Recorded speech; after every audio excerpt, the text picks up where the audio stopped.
Okay, very good afternoon, ladies and gentlemen. My name is Chris from CCA, and today we have a real treat. We've got Captain Bill from Malahini Sport Fishing. How are you, Bill? Hey guys, how you doing? What's up, Chris? I'm What's doing going well. on, Yourself? man? What's going on? I All like that background. day footwork. Oh man, dude, I've been admiring your background for the last couple minutes. It's a beautiful picture, man. Right off the point. Yeah, thank you. Excellent, excellent. Well, as people are filing in here, what have you been up to during this quarantine, dude? Well, last year we ran a lot. I was kind of surprised. It didn't stop people. I think people were just tired of sitting at home, over being at home and not being able to do anything. That when we got the green light to run June 16th, it was pretty much nonstop for us. I'm not going to say nonstop. We ran 5 to 6 days a week. That bluefin and stuff was offshore. That yellowfin showed up. The Dorado took over the ocean for 3 or 4 months there, and it was Dorado every day, every day, every day. It's good fishing though, man. Very, very good fishing. Oh, absolutely. And I mean, when I was the handful of times I was out last year, definitely saw the Malahini out there, and was good fishing alongside your boat there. Right on. Yeah, we put around, man. Do our thing, and we go home. Yeah, absolutely. So for those of you who don't know, the Malahini is out of H&M Landing, and you primarily focus on 3/4 day or full day trips, right? We're strictly a full day trip. Yeah, we would leave the dock anywhere between 5:30 and 6 a.m. Return anywhere between 5:30 and 7 p.m. Depending on where we're going and what we're doing and who we're chasing or what we're chasing. Excellent, excellent. I David are in the house. What's going on, gentlemen? Mr. Dave Rohde. Good afternoon, fellas. How are you, Dave? Questions for Bill. You had mentioned previously before you're kind of stuck in the middle. Oh, you're breaking up.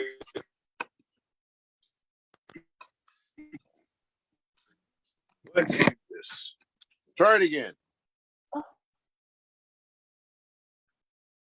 I can't hear you. Oh, I can hear you now. I mean, all right, perfect. So you had mentioned before you're right in the middle. Uh-oh. I lost you again. Let me move. Try now. How about now? Does that work? You got me? I got you now. Awesome. Let's try this again. You said you were in the middle of boat work, right? What's been going on in the yard there?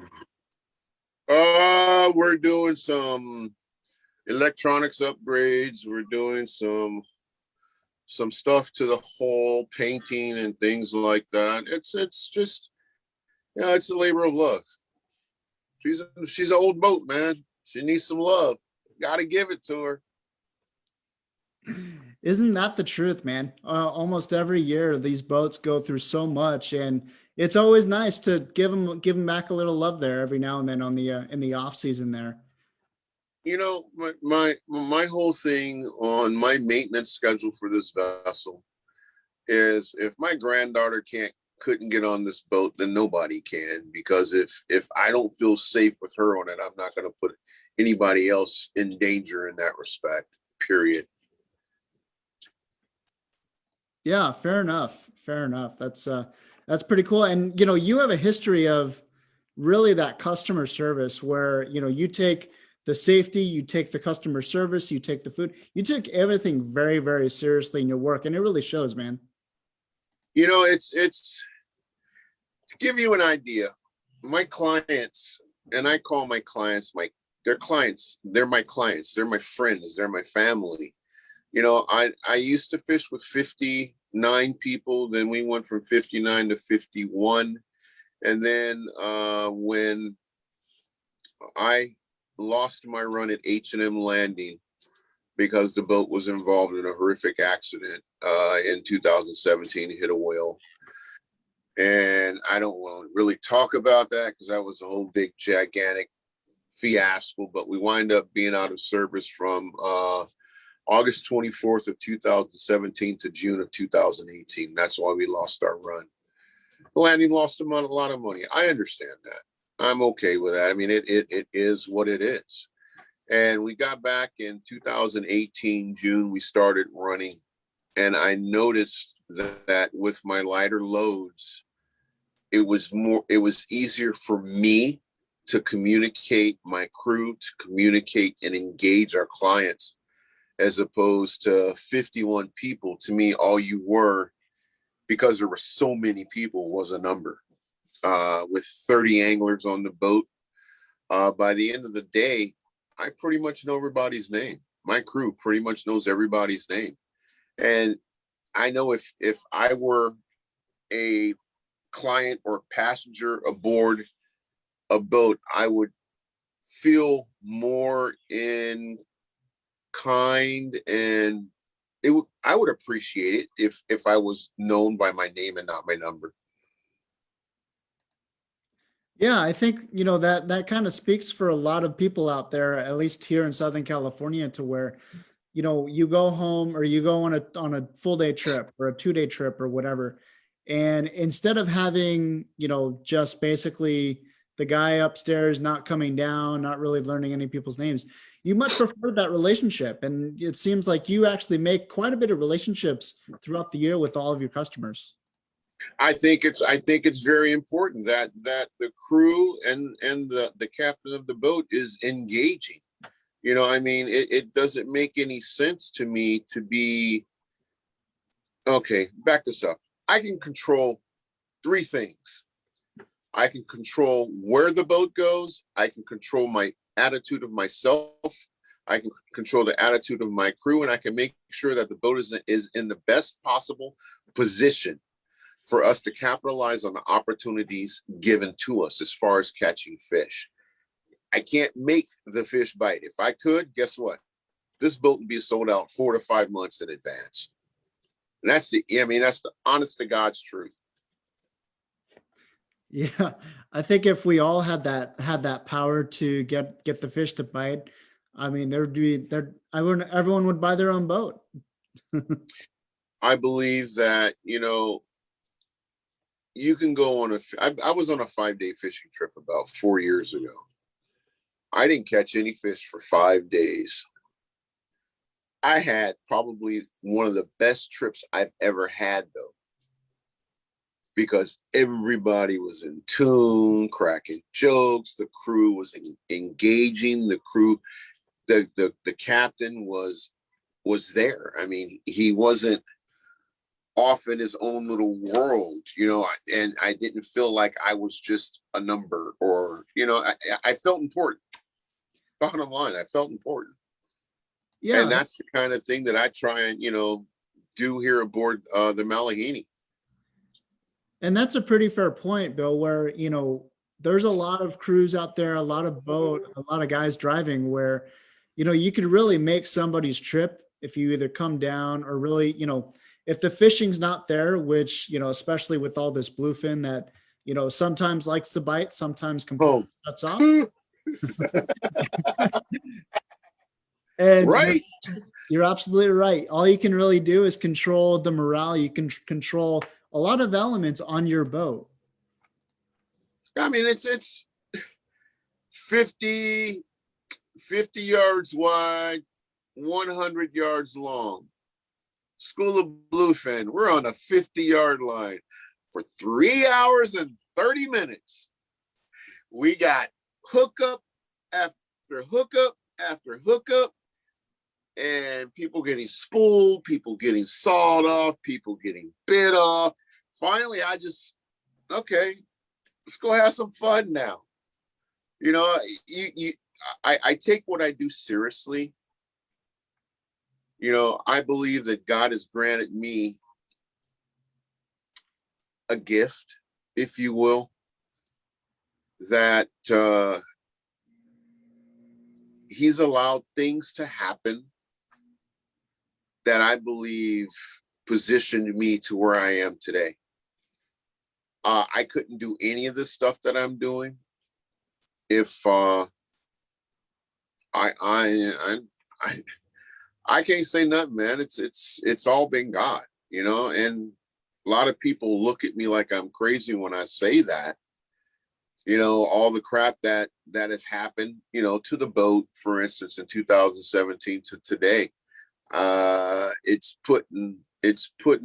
It has put things in focus for me, if you will. You know, I'm no longer chasing money, so to speak. I know I need money in order to keep my business afloat and alive. But I mean, to me, it's more about the experience that my people get after interacting with myself and my crew. Well said, my friend. Well said. Wayne says, amen to that. That's absolutely true. Dave Rody's chiming in. How are you, Dave? He says, a good memory on the Malahini. There was a Swedish film crew shooting at San Diego travel segment. I hooked and handed a nice Dorado to my buddy. Was the highlight that made the cut. Amen. Amen. You know, the Malahini's been around since it was built in 1941. The keel was laid in 41. She was completed in 44.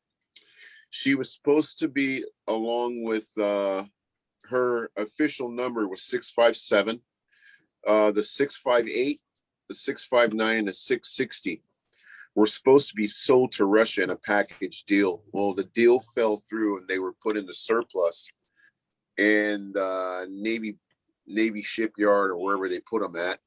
And then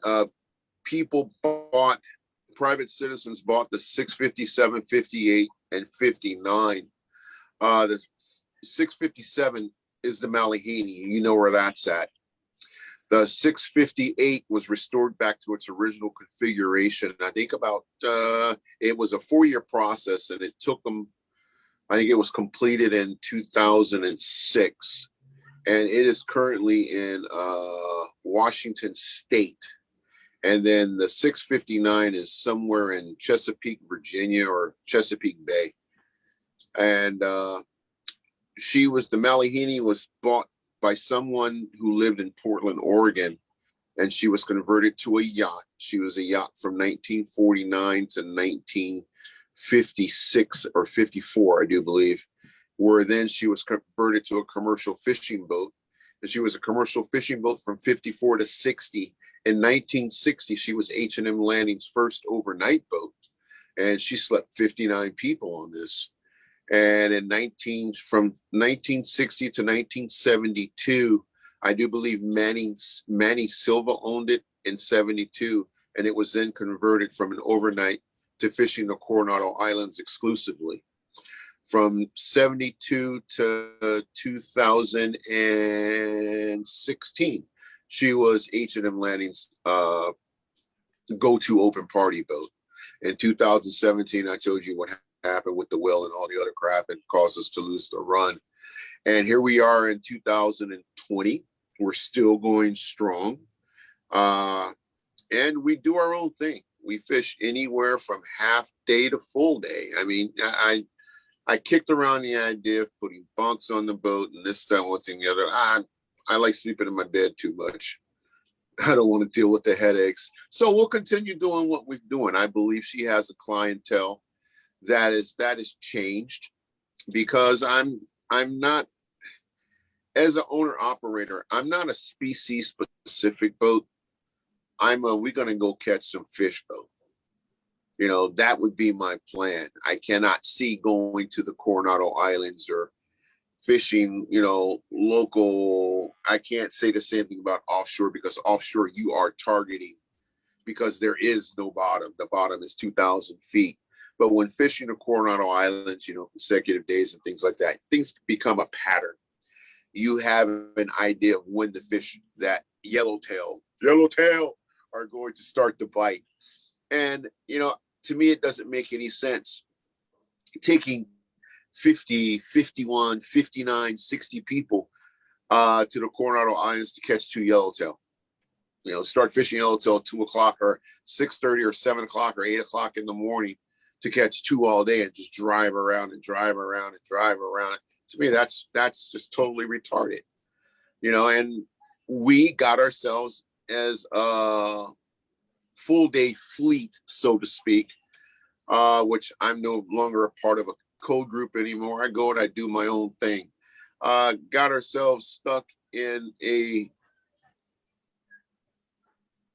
place to where if it's not yellowtail, or if it's not yellowfin or bluefin or anything like that, nobody has an interest. Well, I believe that there is an interest, you know, because we'll sit there and we'll go out. Yellowtail aren't biting till 2 o'clock. So guess what we're gonna do? We're gonna sinker them up first thing in the morning. I've got my radios. I've got, you know, people that I talk to on a regular basis, you know, listen to hear what's going on. You know, we're in the middle of a cod fields. We're catching cod. Oh yeah, this is great. I'm digging this. Cod fishing is a blast, by the way. If you haven't done it, man, oh, it's so much fun. And then, you know, you're listening to the radios. All of a sudden, you know, you hear, okay, yellowtail is starting to show their face. It's like 10:30, 11 o'clock. Okay, how many cod we got? Oh, we're almost done. Okay, yellowtail is starting to show their face, guys. Let's go ahead and wind up, get you guys switched over. We're going to slide over into the area where the fish were at yesterday and take a look around. Hey, we find them, you know. But at the end of the day, if you've done this from 8 o'clock in the morning to 2 o'clock in the afternoon or 3 o'clock in the afternoon, and you've only caught 2 fish for 60 people, you got a lot of upset anglers. I ain't got time for the pain. I'm sorry, but I really don't. Yeah. And, you know, that really says a lot about yourself, Bill, where, you know, you're really kind of thinking about the overall group on the boat, as opposed to a couple different anglers where you're putting together a formulated plan every single day to where you're going to go cod in the morning and then go take your chances in the yellowtail. But either way, you're going to go home and send your customers happy with either fish or a lot of good fun. Yeah, I mean, you know, I like I said, I can control 3 things. I can control myself and my crew as far as our attitudes and how engaging we are. I can control where the boat goes, and I can make sure that we're in the best possible position we can be in for us to capitalize on opportunities given to us. If I could make the fish bite, the boat be sold out every day. I can't do that. That's God's job. You know? And I mean, and it's awesome to be out there. Well, to give you an idea, last year, I think we had 4 days where we missed offshore. Didn't catch squat. Bumped me out tremendously. They were there. You see them on the machines, you see them jumping around and everything else. Just don't want to bite. I used to beat myself up because I took it personally. My wife told me one day, because we have this thing on the way home, I call her up on the sat phone. And I called her this day and she goes, didn't catch any fish, did you? How you know that? She goes, your attitude. What's wrong with my attitude? She goes, it's kind of stinky right now. I said, really? And she goes, you know what? I'm pretty sure your passengers can feel it too. That changed my whole perspective on how I look at it when we don't catch. Yeah, I take it personally. You know, the hardest thing in the world is getting back to the basin and making that left-hand turn and giving your speech and saying that you didn't catch squat and you're sorry. How do you deal with that? Well, as an owner operator, I deal with it now. Hey guys, I'm sorry we didn't catch today, but in spite of not catching, I sincerely hope you guys had a great time. And I believe that if my crew and myself did what we were supposed to do, they had a blast. Our clients had a blast. I've had people clap, dude, it was the best trip I ever had. And I'm like, really? I'm thinking to myself, like, really? Oh, it was the most disgusting day ever. I see oh my God, it's horrible. Sucks. But hey, that's fishing. You know what I mean? In that respect, I look back at it now. Fishing is fishing. It's not rocket science. I mean, it really isn't. It really isn't. I get up in the morning, I form a plan. This is what we're going to do. This is where we're going to go. Now, from the time we leave to the dock the time we leave the dock to the time we get to the point, my decision may have changed 10 times just because of the chatter I'm hearing on the radios. You know, I remember one trip, we were out and my charter group showed up at 9 o'clock. I was livid. Well, come on. That means we can't go 50 miles now. So what we did was I called some friends that fished up north, that own sport boats up north, talked to them. And they told me that they were seeing fish in this area here. Okay, well, let's go up there and take a look. Got nothing to lose. We can't run south. So we get up there on 125 yellowfin tuna, that 30 to 40 pound range. I fished that area for the next 4 days. It was fun, dude. It was fun. Yeah. You know, and to see the look on people's face when they catch their first fish, whether it's 12 inches or 8 foot long, it's pretty amazing, dude. It is pretty amazing. I get a kick out of it still to this day, and I've been doing this 30 years. Oh, for sure. For sure. You know, it's funny that we're kind of talking about this because the last couple times that, you know, I've had conversations with various people, you know, fishing is fishing. You're absolutely right in that regard. But fishing also correlates to taking your buddies out, to getting on the boat, to really leaving everything down, you know, leaving everything behind and really enjoying that moment, enjoying your time. And, you know, it's all really about creating memories, and fishing has a lot to do with that. Oh, most definitely. Most definitely. You know, it's you get that mom and that son that's a single mom. The son's never fished before. The mom has an idea of what she's doing. I have a mom and son that come out. Her name is Becca. Becca, I love you. Thank you for coming fishing with us. And I remember they live in Arizona. First time she came out, it was her son's birthday, and this is what he wanted to do. She called me the next year. It's my son's birthday, and this is what I want to do. Okay, cool. You know what I mean? Just because the experience that she had was just that good. It was phenomenal. They fish with me every year. I think they didn't fish last year because of COVID, but they fish with me every year. That's one mom and son that I really look forward to hanging out with because they're such good people. You know, you can have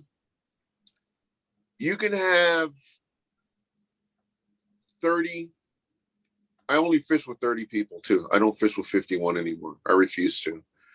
You could have 30 people that know each other and they act like complete strangers.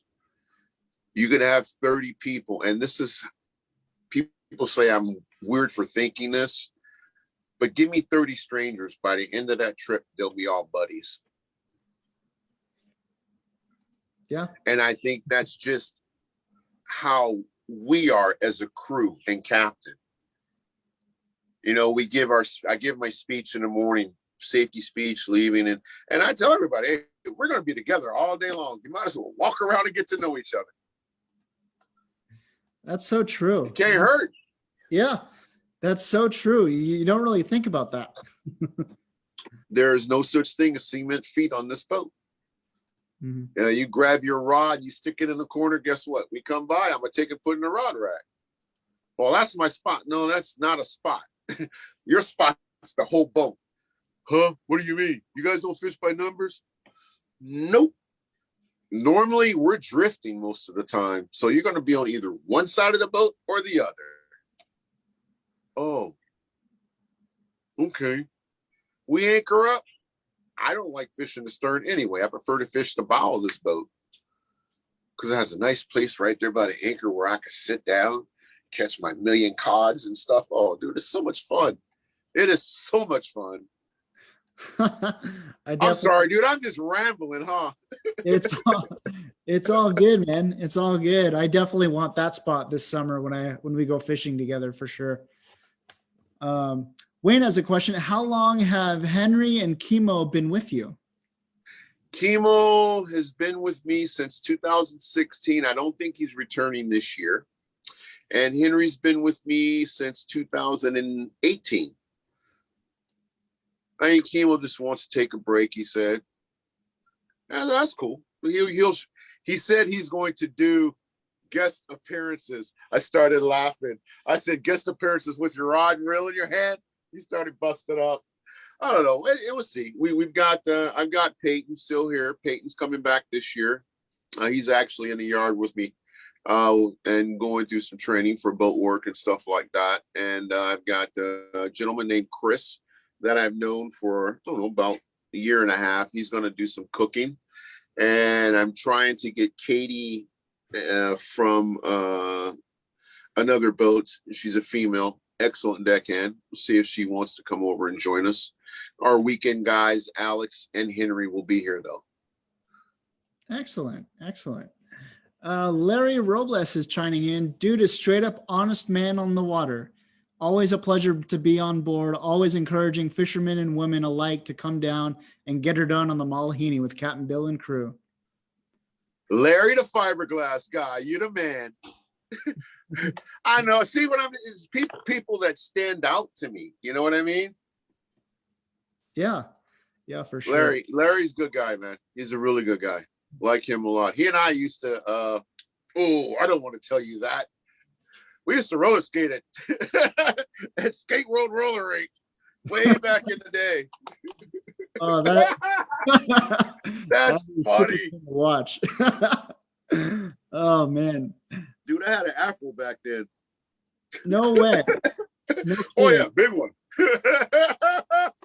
That's funny. Oh man.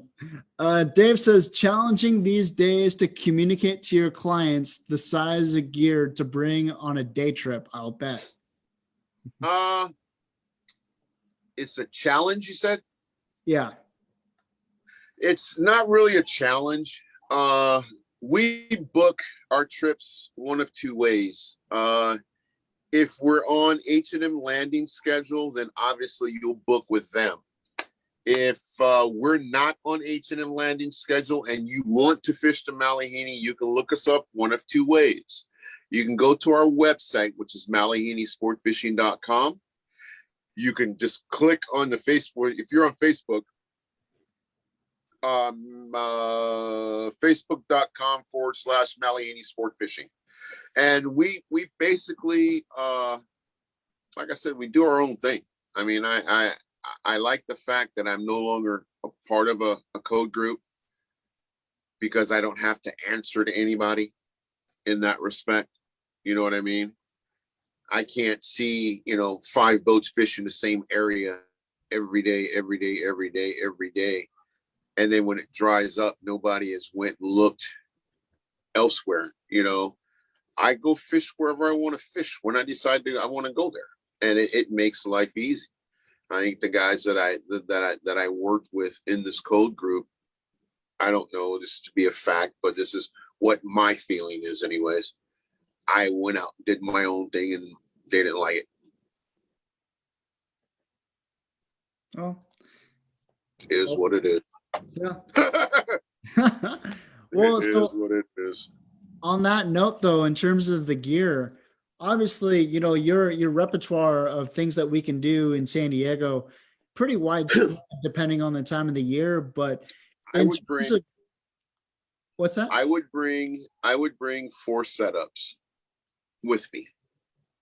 3 setups with me. I'd bring a 6 to 7 foot 40-pound rig that could dub as a yo-yo iron setup, that could dub as a dropper loop setup. I would bring a 8 to 10 foot jig stick for throwing, Tatty 45s or throwing. Where at, Ray? Hang on a second. I'm looking for something. Oh, I was going to give him a shameless plug too, but I don't have his jig here. Anything like that, a surface jig. Then I would bring a 6 to 7, 8 foot 20 to 30 pound setup for bait, and that would be it. Okay. You know, yeah, and now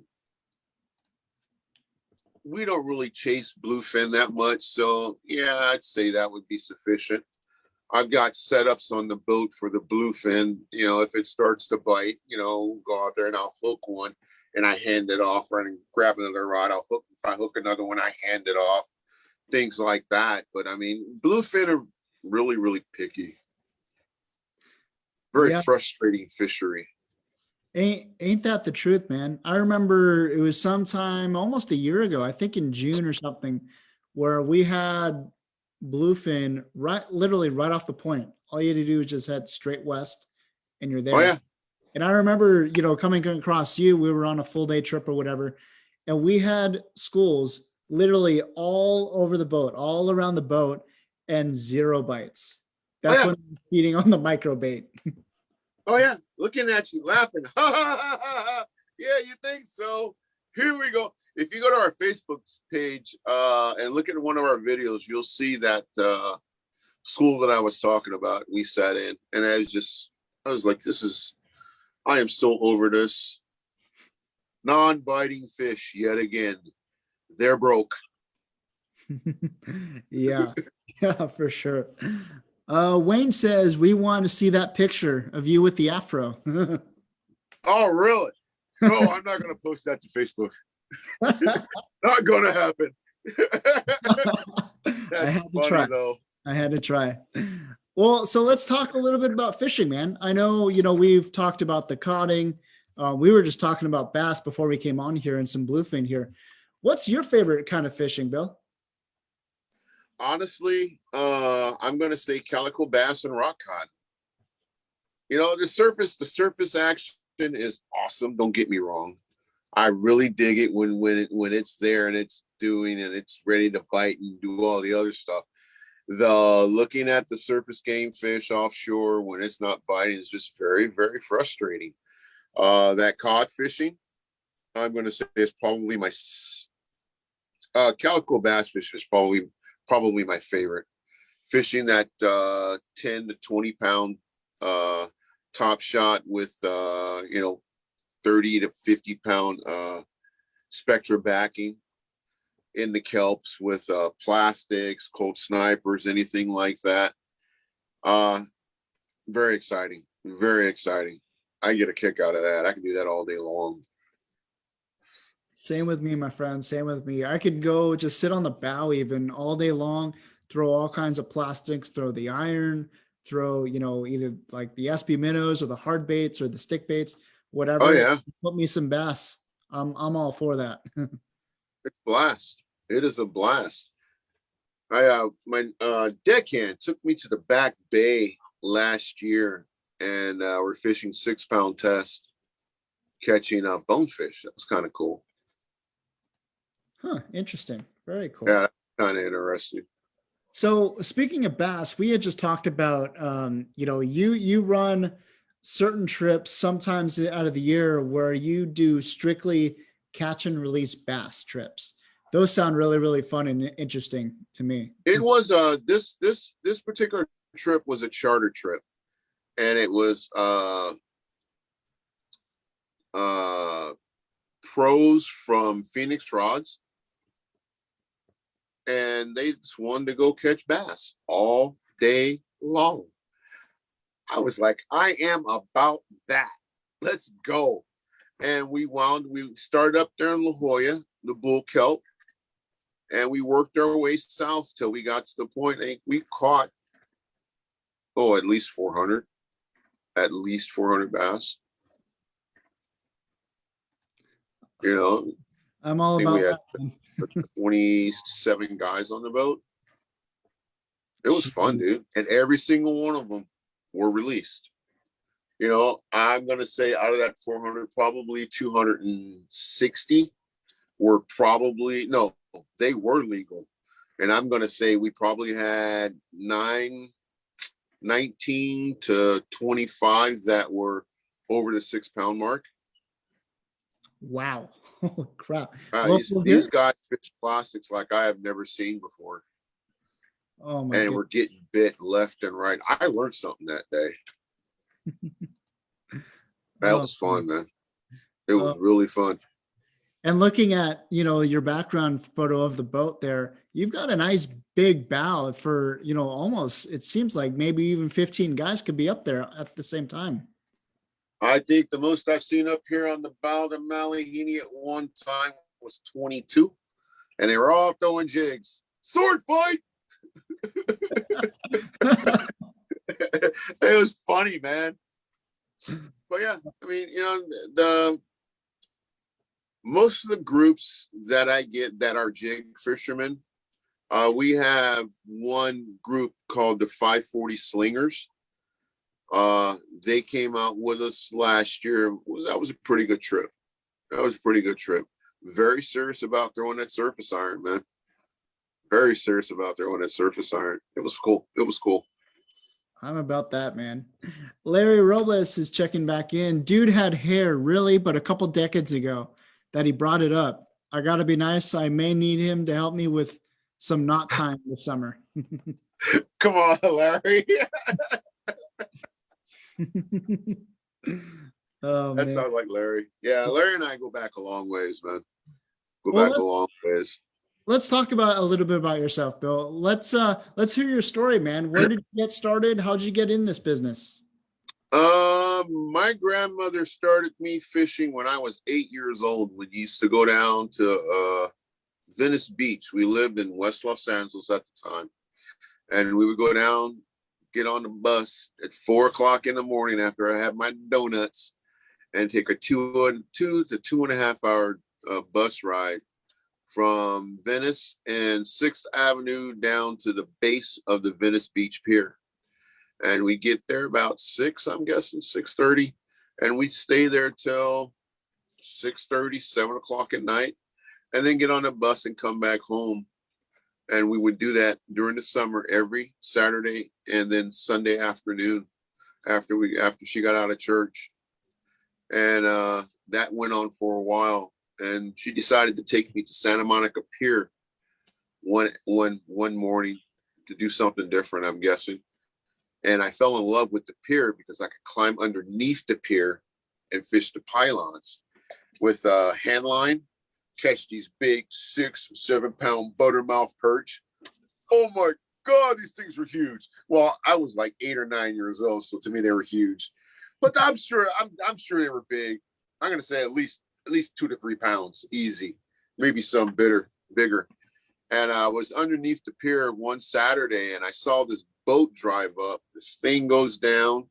People got off the boat. People got on the boat. And I was probably 9, 10 maybe. And I climb out from underneath the pier with a whole string of perch, walk over to my grandmother. I said, Grandma. She said, what? I said, yeah, there's a boat that's pulled up. People got on and got off. And she knew the guy who ran the boat. And that following weekend, she took me out on the boat. We fished that breakwater right out in front of Santa Monica Pier, catching big, gigantic calico bass. It was fun, dude. And I really never looked back after that. All through high school, I worked on the San Diego when Roy Rose and Tom Ebner ran it as a deadhead with them. And I worked on the Mascot 6 for 3 seasons. And I left that and I went into the service, got out of the service, and came back to sport fishing because it was just something I really loved to do. And 1992, I think it was, I started working with Ray Sobiak, who owned the producer. And I worked for him for 14 years, and I learned a lot, man. Ray Sobiak, in my opinion, was probably the best at what he did during his time. I'm sure people are going to disagree with that, but that boat ran from March 2nd through October or November, of the year. And he always said one thing: is if this boat runs full 100 days a year, we're going to make money. Everything after that is boat work and boat work and maintenance. And it makes sense. Malahini has to run 100 days a year full to ensure that I get through the next season. And that's how I look at it. Yeah, whether I'm doing 2 half days, whether I'm doing a full day, whether I'm doing a twilight trip, it don't matter. Charters, bring them on. And then I quit working with him. I'm sorry, I went off in the ozone again. I quit working with him in 2005, the end of 2005, because he sold the boat to Jim O'Brien and Frank Brenna. And then the Malahini came up for sale in 2006. I purchased the Malahini in 2006 with a business partner. And business partner left the business in 2016. And been doing it solo ever since. Wow. I'm digging it. Yeah, that's so awesome, Bill. And it all started with your grandmother. That's absolutely amazing. My grandmother's reasoning was she wanted to keep me out of trouble from hanging around with the guys that I went to elementary school and then junior high school with. And I'm thinking kind of it's a good thing because there was 12 of us that lived in the neighborhood at that time. And there's only 2 of us left alive that I know of right now. Myself and my best friend named Darryl, who lives here in San Diego. Wow. Everybody else, drugs, gangs, crap like that, man. Jeez. So it is what it is. I mean, it's a hard reality. In that sense. I've got my goal, honestly, my goal in this life, in this industry, I'm probably the only African-American or Black owner operator in San Diego County, is to find someone who can take over when I leave. Just to let people know that, hey, and I'm not trying to make this political or anything like that, but, us Black folks, we can fish, we can do things too. Speaking of which, I got to bring this up. I first bought the boat in 2006. We had a charter. And I go down to the engine room and I'm doing my stuff, my pre-checks and everything else. I come up out of the engine room, there's a guy standing there, and he looks at me. I look at him. I say, good morning. He says, good morning to me. And he goes, is the captain here? And I looked at him. I said, yeah. He says, can I speak to him? I said, you are. You should have saw how wide his eyes got. And I'm like, okay, I know where this is going, to myself. And I'm very, very polite and very cordial. And he looks at me and he goes, do you know what you're doing? And I just, like, yeah, I'm taking you guys fishing. And he's like, no, do you know how to catch fish? Sometimes. Sometimes. And he starts laughing. He goes, well, I'm not going fishing with you. I said, why? And he said, because you are a N-word. And his buddy comes around the corner. The guy's name is Charlie. And he goes, Charlie, what's the matter? And he goes, this guy's a captain. And his friend goes, yeah, I know. That's why I chartered the boat. He knows what he's doing. Leave him the hell alone. And he turned around and walked away, or started to walk away. And the gentleman sat there and he looked at me. I says, you know what, sir? I says, maybe it's not a good idea you go with us today. And he's like, well, I paid my money. I says, yeah, but you can't just talk to me any way you want to talk to me, man. Yeah, that's not cool. That's not cool at all. Well, we're gonna get off the boat. Well, that's a good thing. All right, we're gonna get our 4,000. Everybody's gonna leave. Says no. So the charter's already paid for. It's paid through the landing.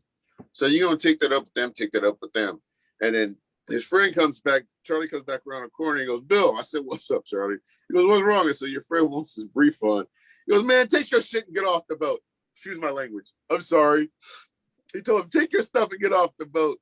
And him and his wife, and I think their 2 kids, got off the boat. We went out. We had a 350 yellowtail day. We come back. The guy, Charlie, came back and apologized about 3 weeks later and asked if he can come out and go fishing. I told him, sure. Charlie fishes with me, I'm going to say probably 5 or 6 times a year now. Wow. You know, Wow. there's something positive to be said about everything. I was just gonna say, talk about a really great outcome to Dude, really. it's all God. It ain't nothing I'm doing. It's all God. Amen to that, man. Amen for sure. Well, I know we had first met because I, heard you on the Phil Friedman podcast a couple of weeks ago. Does it great. We were just up there as well. And you had a really great story about your granddaughter that I kind of want to hear from you again. Oh, no, I don't want to tell that one. My granddaughter, she's been fishing. She's been on the Malahini since she was 2 years old. But she actually started fishing, I want to say seriously, right around 8 or 9. 2 years ago, we're on a 2-day trip where we would leave at 12 noon and get back Sunday, that Sunday night.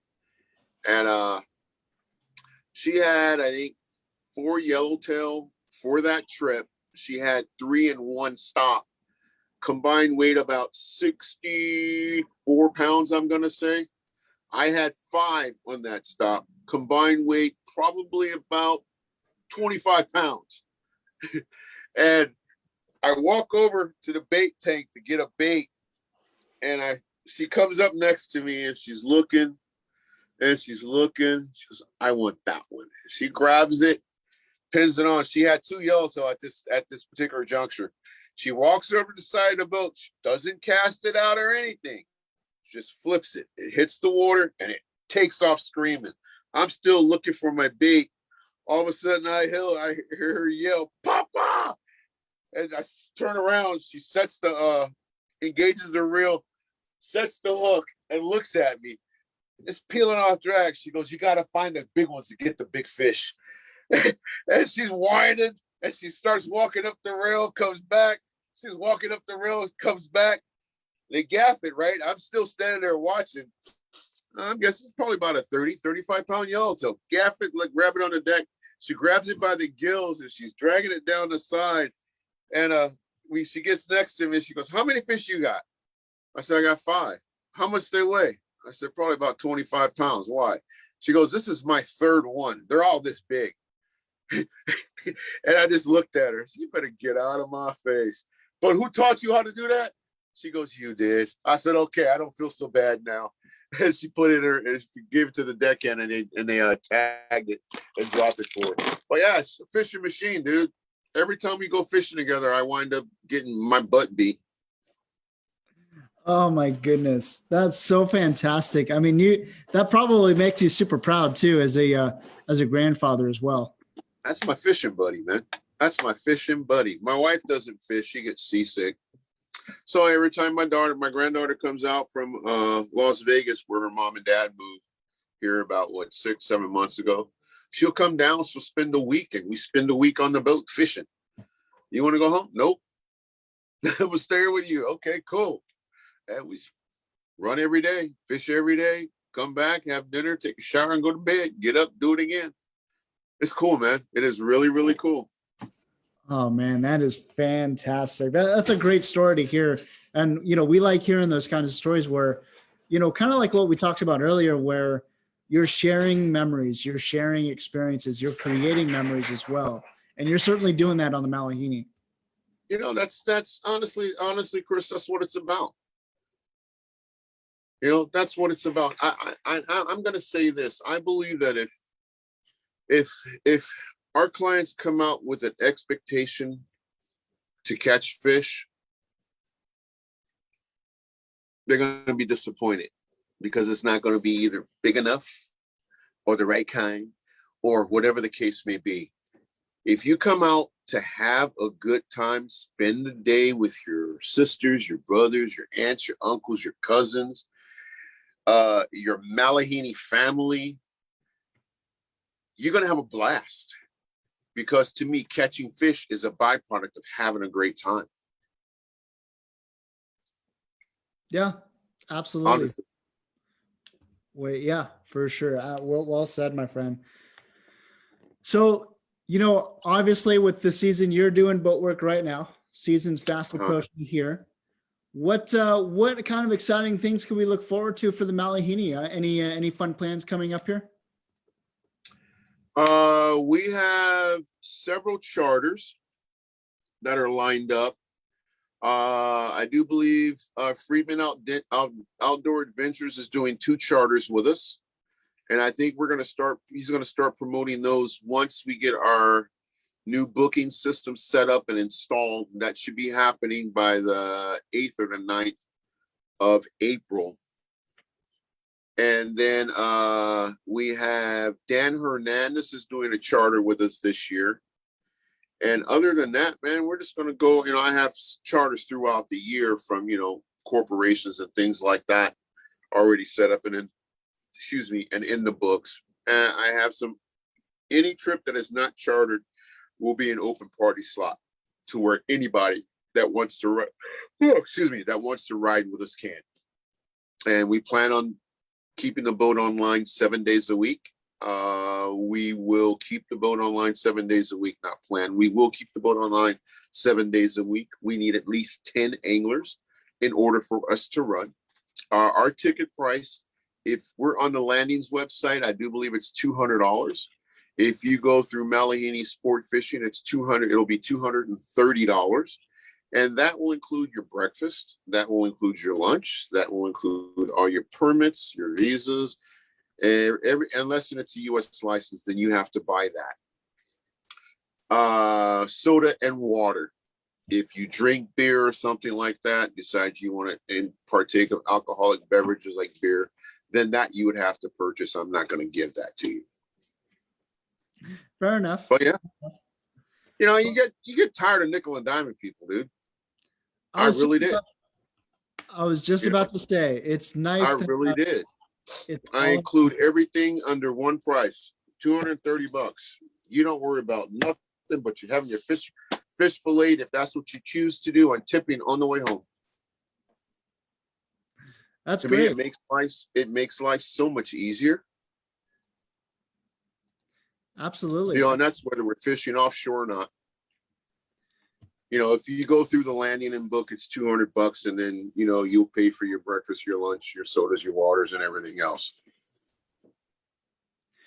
That's great. I mean, you're seeing a lot of boats kind of moving towards that business style where, you know, they basically includes one price, and that includes almost everything short of tips and fish cleaning and all that.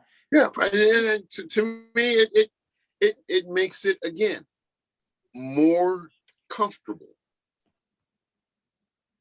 You know, okay, I know that I'm going to need $230. Okay, and if I'm going to drink beer, I'm going to take another $25 with me. Then you figure if I catch 7, 8 fish, or fish fillet charges anywhere from $2 to $10, depending on what it is. You know, typically it's anywhere from $3 to $7 is what an average, you know, fish fillet of a fish is for the Malahini. And then you figure, okay, I'm going to catch 5. If I catch 5 fish, that's going to be $45. So I'll take $100 with me. It's easy. You know, that's 5 beers. That's my fish cleaning. $20 tip for the crew. We're good. Simple as that. You know what I'm saying? I know exactly what I'm going to spend. This is what I'm budgeting for. Yeah, absolutely. And we had talked earlier, but you actually don't do a jackpot on your boat, and there's a really unique reason why, right? Yeah, we got rid of the jackpot on the boat. you know, and it's kind of funny because it turned into an environmental sustainability thing for us as we look back on it now. And I'll tell you what I mean by that in a minute. We would go out and go fishing, and people would pay $5 to get into the jackpot, and we catch 350 barracuda, and we come back with 200. I'm not going to eat 200 barracuda. I don't know anybody that would. And the only reason why they wanted the barracuda was because they wanted to see if it would beat the other fish in the jackpot. And so we got rid of the jackpot, and I noticed that our take up to the top of the dock versus what we brought back was slim to none, you know, and it rolled over into me encouraging, you know, our bass people that go out bass fishing with us. You know, if you're not going to eat that calico bass, yeah, he's legal, throw him back. I mean, it doesn't make any sense. That fish, that 7 to 8 pound calico bass is about 40 years old. You know, I don't see no reason to killing that unless you're going to eat it. If you're not going to eat it, then throw it back. You know, we'd be fishing offshore, catching skipjack tunas. You know, same difference. People think skipjack sucks. I got news for them. Hey, they don't. Go on your website, Google AKU, millions of recipes. That is the Hawaiian name for skipjack tuna, aku. Very, very good eating fish. That and bonito as well. Bonita's very good eating too. Yes, sir. Yes, sir. Bonita makes some good ceviche, dude. And this is coming from a guy that doesn't eat fish, okay? My wife is Hawaiian. So she makes some very interesting stuff with fish that I'm really digging. Excellent. Excellent.